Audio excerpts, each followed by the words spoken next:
আপনার পোষা প্রাণীটার নাম কি? দুঃখ। মানে? মানে আমি যা পুষি তার নাম দুঃখ। এই একটা জিনিসই পোষ মেনেছে, বাকি সব ডানা গজালেই উড়ে গেছে। শুধু দুঃখটাই থেকে গেছে আষ্টে পিষ্টে। হঠাৎ হঠাৎ মুহূর্তকালের জন্য ছেড়ে গেলেও দিন শেষে আবার ফিরে এসেছে।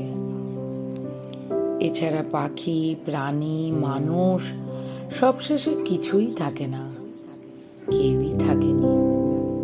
সেবার ঝড়ে উড়ে আসা আধ ভাঙা ডানার যে পাখিটাকে পরম যত্নে সারিয়ে তুলেছিলাম, সেরে ওঠার পর হঠাৎ একদিন অনুশীলনের নাম করে উড়ে গেছে দূরে, দৃষ্টির অগোচরে। আদুরে প্রাণী হিসেবে বিড়ালের খ্যাতি। ভাবলাম অনাদরে বেড়ে ওঠা এই আমিটার একটা আদুরে বিড়াল থাকুক। রোজ কাঁটা বেছে মাছ খাওয়াতাম। ব্যস্ততার দরুন নিজের স্নানের সময় না পেলেও প্রাণীটাকে স্নান করাতাম। অনেক ভেবে একটা আদুরে ডাক নাম দিলাম। একদিন বাড়ি ফিরে দেখি সে আর নেই। সেই থেকে ফেরার অপেক্ষায় আছি। অপেক্ষাটা দীর্ঘ হচ্ছে, আদুরে প্রাণীটি আর ফেরেনি। প্রিয় বলে ডাকতাম যাকে, সেই প্রিয়জন।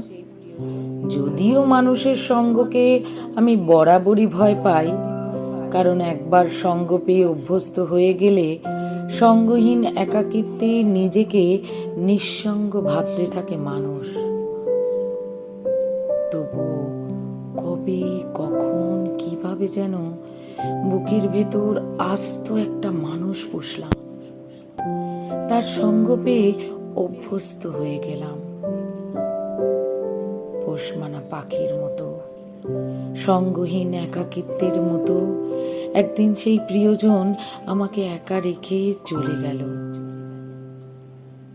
সেই থেকে বুকের ভেতর দুঃখ পুষি, কারণ অন্য সব দুঃখ দিলেও দুঃখরা কখনো ছেড়ে যাবার মতো দুঃখ দেয় না।